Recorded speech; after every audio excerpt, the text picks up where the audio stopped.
Okay, to grab a space engineer, remember the facilities list where I was selecting everything? Well, now I'm going to the units list. Utility, and there's space engineer, and there's also O2, which is a space engineer that I renamed. If you want to rename something, you grab it and go over here and rename it and say, guy who will rock. Anyway, so it changes it in the list. Anyway, to go into space, there's this little button, click to send unit into orbit. Setting new Click course. that, and see he flew way up into space. That's kind of cool. Now to get into space to go look at him, you got two options. You can click backspace twice, and then click in space, and then it loads space. Or you can open your economy window. Come on, load space. Alright, you can click your economy window and go over here to space. In this case, I'm in the Malkaboo system, so this is the Malkaboo space. And just double click it and it'll take you to Malkaboo space. Once you're in space, you want to open this command window, grab your utility guy who will rock, and here he is. He's rocking. He's moving, so I'm going to push T to lock onto him. Okay, so when I tell him to build, I clicked the B button on my keyboard. I get two options: the space station I designed long ago and the space station I just designed made entirely of carboneses. So if I click this, then you'll see I can build it anywhere I want. Now, I'm not actually able to build it right now because I don't have any carboneses in the cargo hold of this little dude. So I'm going to write down in my notepad how much it's going to cost, and then I'm going to throw all that stuff onto my cargo ships. Then I'm going to put them in the same battle group as my little space dude, and then I will be able to build. Now there's a bug that, again, hopefully will be fixed by the time you're seeing this video, where you see how it says it requires one colonist, one enlisted, and one officer. Those three crew members must be in the cargo hold of your space engineer, not in the cargo hold of one of your cargo ships. So I'm going to write down what I need. 111 and 1.space.mining and 24,765 carboneses. Now you notice earlier I wrote down, I didn't write down. Anyway, earlier I should have written down how much space each cargo ship holds. It's something like 8,000 or 8,800 or something. So let's just assume it's 8,000. If we need to hold 24,000 carboneses, we're going to need 16, 24, 4 of those. Maybe 3 if it's higher than 8,000, but we'll make 4 just in case. So let's build 4 maneuverable little dudes, throw a bunch of carboneses on them, and put some colonists on my engineer, and then we can build this thing. Alright, in order to throw my carboneses on these guys, you see I made more than 4, I made a majillion, I made 9. You grab them, I built them at my spaceport. You grab them and you're going to dock them somewhere.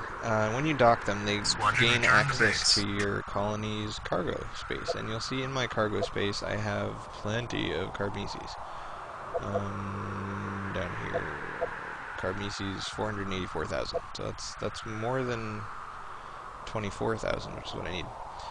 So see how they're docking one at a time, and when they dock they appear in this contents window. Now what we want to do is transfer contents onto them.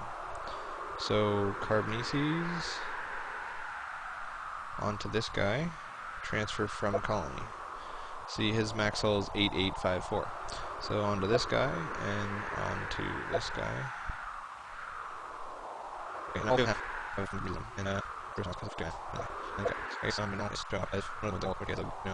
So let's launch them all. Scramble all units. And you'll notice because I just came in through the door is busy loading them in the first place. So it gives you a little countdown, says I'm going to launch them soon. Alright, and I got to put 1 colonist, 1 officer, and put 2 colonists back. So 1 of each on this this little guy. And then launch. Clear all moorings. Okay. Control S selects all of the units of that type. And you can then hold shift and grab your little dude. So now I have 8 things selected. I assume, you know, if I were smart I would have renamed the ships that actually have stuff in their cargo hold. Yeah, this guy has stuff in his cargo hold, so I could have renamed him Guy with Stuff. and then I could keep track of who has stuff in their cargo hold. But whatever, I'll just grab everybody. Let's go, squadron. Because that's easier. And I'm gonna create a battle group. Create new. Okay. So it's this one. It's called the Third Fleet. Now I'm gonna go into space with the Third Fleet. Heading out. Space, Third Fleet. Alright, now that my whole battle group is in space and they have all the stuff on them, let's tell them to build. Oh, I forgot to actually put the engine on them. Hang on. So I'm sending someone home. Go home to pick up an engine. New waypoint confirmed. Okay, that in there. Wait in there. Very good.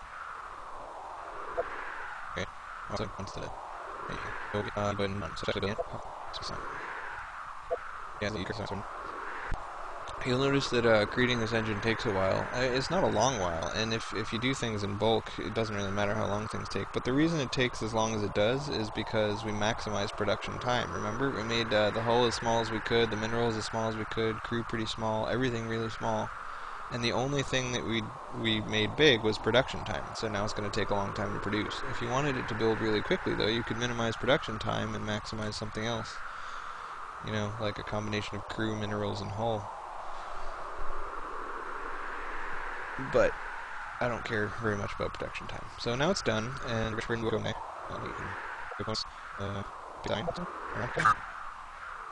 There he is. Send him back out into space, and then we can build our station. Wait. Okay. Go here.